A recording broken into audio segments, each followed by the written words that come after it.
नमस्कार मित्रांनो, मी विनोद राठोड आपल्या YouTube चॅनलमध्ये पुन्हा सगळ्यांचं मनापासून स्वागत आहे। मित्रांनो, आपण या ठिकाणी वीकली करंट अफेअर ह्या गोष्टीवरती चर्चा करण्यासाठी आज लेक्चर हे सुरू केलेलं आहे। आठवड्यामध्ये ज्या ज्या काही महत्त्वाच्या चालू घडामोडी आहे त्याच्यावरती आपण चर्चाही करणार आहोत। सगळ्यांनी लेक्चर शेवटपर्यंत बघायचं आहे, म्हणजे आगामी काळामध्ये ज्याही काही परीक्षा होईल त्या परीक्षांना येणारा चालू घडामोडी आहे याच्यावरती तुम्हाला काय होईल, एक बेनिफिट हा होणार आहे। चला आपण सुरुवात करूया आजच्या लेक्चरला। आजचं जे लेक्चर आहे ते चालू घडामोडी 2024 नोव्हेंबर व डिसेंबर महिन्यातील ज्या काही घडामोडी आहे त्या घडामोडींवरती आपण चर्चा करणार आहोत। एमपीएससी, बीएमसी, अंगणवाडी पर्यवेक्षिका, समाज कल्याण तसेच महाराष्ट्रातील सर्व स्पर्धा परीक्षांसाठी उपयुक्त आजचं हे काय आहे, लेक्चर आहे। चला पहिल्या घटनेवरती आज आपण चर्चा करू। नीती आयोगाने नवी दिल्ली येथे ट्रेड वॉच त्रैमासिक त्रैमासिक सुरू केलेले आहे। पंतप्रधान नरेंद्र मोदी नीती आयोगाचे अध्यक्ष असतात। नेहमी लक्षात ठेवायचं, नीती आयोगाचे अध्यक्ष कोण, तर नेहमीसाठी विद्यमान पंतप्रधान हे नीती आयोगाचे कोण असतात, अध्यक्ष असतात। माजी पंतप्रधान जवाहरलाल नेहरू यांनी स्थापन केलेल्या योजना आयोग म्हणजे प्लॅनिंग कमिशन जे होतं, प्लॅनिंग कमिशन हे बरखास्त करून त्या ठिकाणी नीती आयोगाची काय झालेली आहे, स्थापना झालेली आहे 2015 मध्ये। बरखास्त करून त्या जागी नीती आयोग नेमण्यात आला। डॉक्टर राजीव कुमार हे सध्या नीती आयोगाचे उपाध्यक्ष आहे। नीती आयोगाचे उपाध्यक्ष कोण आहे, डॉक्टर राजीव कुमार। आणि मुख्य कार्यकारी अधिकारी म्हणजे सीईओ कोण आहे, तर सुब्रमण्यम हे नीती आयोगाचे सीईओ आहे। याच्यावरती प्रश्न येईल, नक्कीच तुम्हाला याचा बेनिफिट हा होईल। चला पुढच्या गोष्टीवरती आपण चर्चा करूया। पुढचा मुद्दा आहे आजचा, फार महत्वाचा मुद्दा आहे। 5 डिसेंबर जागतिक मृदा दिन आहे। 5 डिसेंबर जागतिक मृदा दिन असतात। त्या निमित्ताने बघा 2024 ची थीम काय आहे त्याच्यावरती आपल्याला चर्चा ही करायची आहे। 2023 ची थीम माती देते जन्म, माती देते जीवन। 5 डिसेंबर जागतिक मृदा दिन संयुक्त राष्ट्रांची अन्न आणि कृषी संघटना यांच्याकडून दरवर्षी 5 डिसेंबर हा जागतिक मृदा दिवस म्हणून साजरा केला जातो। यंदाच्या मृदा दिनाची संकल्पना आहे मातीची काळजी, मापन, देखरेख, caring soil, measure, monitor, manage. हे काय आहे, संकल्पना आहे। Caring for soil, measure, monitor आणि मॅनेज हे काय आहे, संकल्पना आहे। आपले 95% अन्न प्रत्यक्ष किंवा अप्रत्यक्षपणे मातीतून मिळते। जंगलतोड आणि खाणकाम यांसारख्या कारणांमुळे पृथ्वीवरील 33% मृदेचा ऱ्हास झालेला आहे। 2050 पर्यंत 90% मृदेचा ऱ्हास होईल असा एक अंदाज आहे। त्यामुळे सगळ्यांनी माती वाचवणं फार आणि फार आवश्यक आहे। चला पुढचे जे काही मुद्दे आहेत त्यावरती आपल्याला चर्चा करणं आवश्यक आहे। फार महत्वाचा मुद्दा आहे। मुख्यमंत्री झालेले आहे देवेंद्र फडणवीस। आताची जी विधानसभा होती ती 15वी विधानसभा होती आणि व्यक्ती म्हणून मुख्यमंत्री हे 21व्या क्रमांकाचे आहे। देवेंद्र फडणवीस कितव्या क्रमांकाचे आहे, 21व्या क्रमांकाचे मुख्यमंत्री झालेले आहे। त्यानंतर अजित पवार आणि एकनाथ शिंदे हे उपमुख्यमंत्री झालेले आहे। तर आपण थोडी यांच्याबद्दल कारकीर्द बघू यांची, देवेंद्र फडणवीस यांची। महाराष्ट्राचे चाणक्य देवेंद्र फडणवीस यांचा राजकीय प्रवास काय काय आहे बघू। लहानपणापासून RSSशी ते जोडले गेलेले होते। त्यानंतर 1992-2001 सलग 2 वेळा नागपूरचे ते महापौर झालेले आहे। वयाच्या 22व्या वर्षी नगरसेवक म्हणून ते निवडून आलेले होते। आणि त्यानंतर सगळ्यात महत्वाचं म्हणजे सगळ्यात कमी वयाचे महापौर सुद्धा महाराष्ट्रातील तेच आहे, सगळ्यात कमी वयाचे। आणि त्यानंतर 2 नंबर कमी वयाचे 44व्या वर्षी महाराष्ट्राचे मुख्यमंत्री हे देवेंद्र फडणवीसच झाले होते 2014 मध्ये। बघा 2014 पहिल्यांदा राज्याचे मुख्यमंत्री, 2019 मध्ये दुसऱ्यांदा राज्याचे मुख्यमंत्री, त्यानंतर 2022 मध्ये उपमुख्यमंत्री, 2024 मध्ये तिसऱ्यांदा, म्हणजे आता ते तिसऱ्यांदा मुख्यमंत्री झालेले आहे। महाराष्ट्रामध्ये असे 2च मुख्यमंत्री आहे की त्यांनी त्यांचा 5 वर्षाचा कार्यकाळ पूर्ण केलेला आहे। 5 वर्षाचा, एक वसंतराव नाईक आणि दुसरे म्हणजे कोण, तर देवेंद्र फडणवीस। असे हे देवेंद्र फडणवीस आहे, नक्कीच मुख्यमंत्री झालेले आहे। महाराष्ट्राला भरभराटी होईल याच्यामध्ये काही एक शंका नाही। दुसऱ्यांदा मुख्यमंत्री पदाची त्यांनी शपथ, तिसऱ्यांदा मुख्यमंत्री पदात त्यांनी शपथ घेतलेली आहे। बाकी त्यांच्याबद्दल ज्या काही महत्वाच्या गोष्टी आहे याच्यावरती आपण चर्चा केलेली आहे। पुढे आपल्याला चर्चा करायची आहे बघा, प्रोभा 3 मोहिमेचे यशस्वी प्रक्षेपण भारतामध्ये झालेलं आहे। प्रोभा 3 अवकाश संशोधन संस्थेच्या इस्रो ध्रुवीय उपग्रह प्रक्षेपकांच्या सहाय्याने PSLV-C59, युरोपियन स्पेस एजन्सीच्या ESA प्रोबा 3 या सौर मोहिमेचे यशस्वी प्रक्षेपण करण्यात आलेले आहे, यशस्वी लॉन्चिंग हे केलेलं आहे। प्रोबा 3 मोहिमेतून अवकाशात सूर्यग्रहणाची स्थिती कृत्रिमरित्या तयार करून सूर्याच्या वातावरणात अभ्यास करण्यात येणार आहे, त्याच्यासाठी प्रोबा 3 चं लॉन्चिंग केलेलं आहे। इस्रोची व्यावसायिक शाखा असलेल्या न्यू स्पेस इंडिया लिमिटेडच्या एनसील माध्यमातून झालेले हे व्यावसायिक उड्डाण होते। श्रीहरिकोटाच्या सतीश धवन अवकाश केंद्रावरून PSLV C-59 प्रोबा 3 च्या 2 उपग्रहांसह उड्डाण करण्यात आलं। आपलं जे भारताचं श्रीहरिकोटा आहे, सतीश धवन लॉन्चिंग स्टेशन, तेथून काय केलेलं आहे, प्रोबा 3 चं लॉन्च हे केलेलं आहे। चला पुढचे काही मुद्दे असेल त्या मुद्द्यांवरती आपण चर्चा करूया। बघा पुढचे मुद्दे। महाराष्ट्र विधानसभा हंगामी अध्यक्षपदी कालिदास कोळंबकर, हंगामी अध्यक्ष म्हणून कोणाची नियुक्ती केलेली आहे, कालिदास कोळंबकर यांची हंगामी अध्यक्ष म्हणून नियुक्ती केलेली होती।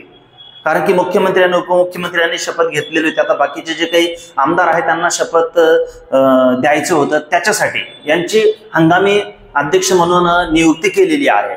आणि आता कायमस्वरूपी अध्यक्ष म्हणून सुद्धा नियुक्ती झालेली आहे, त्यांचं नाव तुम्ही कमेंट बॉक्समध्ये मला सांगायचं। विधानसभेचे कायमस्वरूपी अध्यक्ष कोण आहे, कमेंट बॉक्समध्ये तुम्ही त्याचं उत्तर मला द्यायचं आहे। सलग 9 वेळा आमदार म्हणून निवड, विधानसभेच्या विशेष अधिवेशनासाठी आज राजभवनामध्ये राज्याचे राज्यपाल CP राधाकृष्णन यांनी हंगामी विधानसभा अध्यक्षांना शपथ दिलेली आहे। विधानसभेच्या हंगामी अध्यक्षपदी भाजपचे आमदार कालिदास कोळंबकर यांची नियुक्ती करण्यात येणार आहे। भाजपचे आमदार कालिदास कोळंबकर आज हंगामी अध्यक्ष म्हणून राजभवनात जाऊन शपथ घेणार आहे, म्हणजे शपथ त्यांनी घेतलेली आहे। विशेष अधिवेशनामध्ये नवनिर्वाचित आमदारांना पद आणि गोपनीयतेची शपथ देण्यासाठी हंगामी अध्यक्षांची निवड केलेली आहे। का निवड केलेली आहे, जेवढे काही आमदार आहेत त्यांना पद आणि गोपनीयतेची शपथ देण्यासाठी त्यांची निवड ही केलेली आहे। आणि परमनंट अध्यक्ष आहे त्यांची ही निवड झालेली आहे, तर त्याचं उत्तर तुम्ही मला कमेंट बॉक्समध्ये सांगणार आहात। चला पुढचा फार महत्वाचा मुद्दा आहे।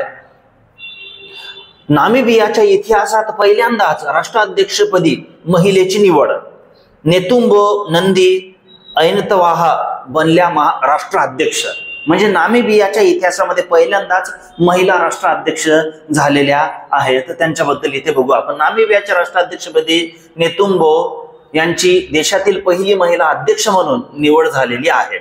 याआधी त्या देशाच्या उपराष्ट्रपती होत्या, त्यांना 57% मते मिळाली आहेत। नामिबियाच्या इतिहासात प्रथमच एक महिला राष्ट्राध्यक्ष झालेल्या आहे। हा मुद्दा फार महत्वाचा आहे, प्रश्न आला तर याच्यावरती नक्कीच येऊ शकतो आणि तुम्हाला त्याचा फायदा होईल। पुढचा मुद्दा बघूया इथे आपण। 3 डिसेंबर जागतिक दिव्यांग दिन असतो। 3 डिसेंबर सुरुवात संयुक्त राष्ट्र संघातर्फे सन 1992 पासून सुरुवात झालेली आहे। थीम बघा 2024 समावेशक आणि शाश्वत भविष्यासाठी अपंग व्यक्तींचे नेतृत्व वाढवणे ही 2023 ची थीम आहे। थीम वरती नेहमी प्रश्न येत असतात, हे लक्षात ठेवायचं आहे। संयुक्त राष्ट्र संघातर्फे 1983 ते 1992 हे दशक दिव्यांगांसाठी अर्पण करण्यात आले आहे। RPWD ऍक्ट 2016 दिव्यांग व्यक्ती अधिकार अधिनियम 2016 नुसार अपंग 2016 नुसार अपंग इथे पुढचं जे आहे अपंग व्यक्तींना अपंग न शब्द वापरता दिव्यांग शब्द वापरायला पाहिजे अशी तरतुदी केलेली आहे। चला पुढचा काही मुद्दे आहे त्याच्या मुद्द्यावरती आपण चर्चा इथे करूया। बघा महत्वाचा मुद्दा आहे पुढचा, महायुती सरकारची त्रिमूर्ती। महायुती सरकारची त्रिमूर्ती बघूया काय काय आहे ते। राज्यघटनेचा हा प्रश्न आहे। कलम 163 राज्यपालांना मदत आणि सल्ला देण्यासाठी मंत्रिमंडळ। कलम 163 मध्ये काय आहे, राज्यपालांना सल्ला देण्यासाठी मंत्रिमंडळ, CM and this council minister. कलम 164 राज्यपाल मुख्यमंत्र्यांची नियुक्ती करतील आणि इतर मंत्री मुख्यमंत्र्यांच्या सल्ल्यानुसार राज्यपाल नियुक्त करतील, हे कलम आहे 164। पुढचं बघा, राज्य विधिमंडळांचा सदस्य नसलेल्या व्यक्तीला देखील मुख्यमंत्री म्हणून नियुक्ती करता येते, पण 6 महिन्याच्या आत विधिमंडळ सदस्य झाला पाहिजे, अन्यथा आपोआप हे पद रिक्त होत असते, हा जुना प्रश्न आहे। कलम 166 राज्य सरकारच्या कामकाजाचे आचरण। कलम 167 यात मुख्यमंत्र्यांची कर्तव्ये दिली आहेत। मुख्यमंत्र्यांनी आणि मंत्रिमंडळाने घेतलेले सर्व प्रशासकीय निर्णय राज्यपालांना कळवावे लागतात। मुख्यमंत्री हे राज्यपाल आणि राज्य विधिमंडळ यांच्यातील दुवा म्हणून काम करत असते। म्हणजे मुख्य इथे राज्यपालांचं कलम काय आहे, 163, CM 164. ओके, इथे व्यवस्थित लक्षात ठेवा, यांच्यावरती प्रश्न हे येत असतात. पुढे बघा, मंत्रिमंडळाबद्दल महत्वाची माहिती आहे. आता मंत्रिमंडळ विस्तार होईलच, त्याबद्दल एक महत्वाची माहिती इथे तुम्हाला आज मी देणार आहे. मंत्रिमंडळाबद्दल बघा, फार महत्वाची माहिती आहे मंत्रिमंडळाबद्दल. राज्य मंत्रिमंडळातील एकूण मंत्र्यांची संख्या विधानसभेतील एकूण सदस्याच्या 15% पेक्षा जास्त नसते. ओके, मुख्यमंत्री धरून राज्यातील मंत्र्यांची एकूण संख्या 12% पेक्षा कमी असणार नाही, मुख्यमंत्री धरून. 91वी घटना दुरुस्ती 2003 नुसार ही तरतूद केलेली आहे मंत्रिमंडळाबाबत. 288 पैकी 12% पेक्षा कमी नको आणि 15% पेक्षा जास्त नको. राज्य मंत्रिमंडळ मंत्र्यांचे पगार आणि भत्ते ठरवते. मुख्यमंत्र्यांचे वय 25 वर्ष किंवा त्यापेक्षा अधिक पाहिजे, म्हणजे कमीत कमी 25 वय तरी पूर्ण पाहिजे. जसं की तुम्हाला माहिती आहे, सगळ्यात कमी वयाचे आता विधानसभेचे आमदार रोहित पाटील हे झालेले आहे, 25 वर्षाचे. महाराष्ट्रात शॅडो कॅबिनेट हे जानेवारी 2005 मध्ये निर्माण केले. भारतात आंध्र प्रदेश 2000 साली पहिल्यांदा. मुख्यमंत्र्यांचा कार्यकाळ निश्चित नसून ते राज्यपालांच्या मर्जीनुसार त्यांचे पद धारण करतात. सर्वसाधारण 5 वर्षाचा कालावधी आहे, परंतु कधीही बरखास्त होऊ शकतं, म्हणून तिथे तसा शब्दप्रयोग हा वापरलेला आहे. मुख्यमंत्री राज्य विधिमंडळाचे प्रमुख असतात. मुख्यमंत्र्यांनी राजीनामा दिला, संपूर्ण मंत्रिमंडळ राजीनामा असा समजला जातो. मुख्यमंत्र्यांना मुख्यमंत्री म्हणून वेगळी शपथ नसते. जी मंत्र्यांना पद आणि गोपनीयतेची शपथ असते ती शपथ त्यांना असते. मुख्यमंत्री म्हणून शपथ नसून त्यांना मंत्री म्हणूनच शपथ असते. त्यांना 2 शपथ असते, पद आणि गोपनीयतेची. आता उपमुख्यमंत्र्यांनी जरी शपथ घेतलेली आहे तरी ते मंत्री म्हणून तिथे सही करत असतात. उपमुख्यमंत्री पद हे तर घटनेत नाहीच, सगळ्यांना माहितीच आहे. 1987 मध्ये महाराष्ट्र विधान परिषदला 50 वर्ष पूर्ण झाली. 1937 स्थापना. मुख्यमंत्री पंतप्रधानांच्या अध्यक्षतेखाली आंतरराज्य परिषद आणि राष्ट्रीय विकास परिषदेचे अध्यक्ष आहेत. महाराष्ट्र विधानसभेचे कामकाज मराठी, हिंदी आणि इंग्लिश मध्ये चालत असते विधानसभेचे कामकाज. चला, पुढचा एक मुद्दा आहे, त्या मुद्द्यावरती आपण चर्चा करूया. दिल्लीतील संमेलनाच्या अध्यक्षपदी शरद पवार. दिल्लीमध्ये साहित्य संमेलन होणार आहे, त्याच्या अध्यक्षपदी कोण आहे? शरदचंद्र पवार. नवी दिल्ली येथे होणाऱ्या 98व्या अखिल भारतीय मराठी साहित्य संमेलनाचे स्वागताध्यक्ष ज्येष्ठ नेते शरद पवार भूषविणार आहे. 98व्या अखिल भारतीय मराठी संमेलनाच्या अध्यक्षपदी डॉक्टर तारा भवाळकर हे त्याचे अध्यक्ष आहेत. तारा भवाळकर यांची निवड झालेली. याच्यावरती प्रश्न येत असतो, आपलं अध्यक्ष कोण आहे, अधिवेशन कितवा आहे आणि कोठे भरलेला आहे. 98व्या अखिल भारतीय मराठी साहित्य संमेलनाच्या स्वागताध्यक्षपदी राष्ट्रवादी काँग्रेस पक्षाचे शरद पवार गटाचे नेते आदरणीय शरदचंद्रजी पवार साहेब यांची स्वागताध्यक्षपदी निवड ही करण्यात आलेली आहे. याच्यावरती सुद्धा प्रश्न हा येऊ शकतो. पुढचं बघा, यशवंतराव चव्हाण राज्यस्तरीय पुरस्कार 2024.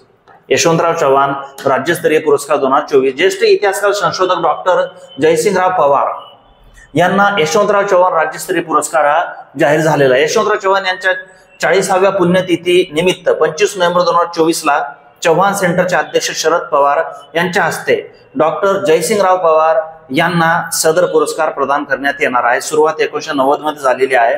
पहिला पुरस्कार तात्यासाहेब कोरे, स्वरूप 2 लाख रुपये याचं काय आहे, स्वरूप हे आहे. चला, पुढचा मुद्दा बघा. पुढचा महत्वाचा मुद्दा आहे नजमा हेपतुल्ला.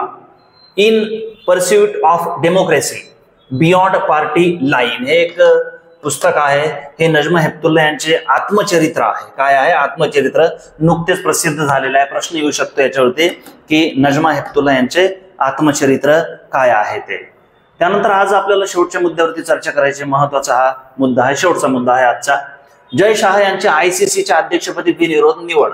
आयसीसीच्या अध्यक्षपदी 2019 बघा, प्रथम बीसीसीआयचे ते सचिव होते. 2022 मध्ये दुसऱ्यांदा बीसीसीआयचे सचिव झाले.